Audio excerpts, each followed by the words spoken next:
Wababa wengi sana wanaponiuliza, hivi madam, naweza kupona tezi dume bila kufanyia upasuaji?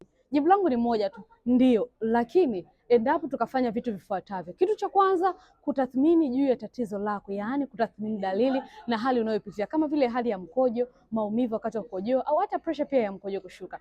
Jambo la pili ni kukupa mwongozo kama utahitaji kufanya vipimo kama vile DLE, SPI ama ultrasound kujua ukubwa wa tatizo lako. Jambo la tatu, moja kwa moja tutaingia katika tiba, na hii ni tiba asilia ambayo haitakuwa na maumivu wala kuveshwa mipira.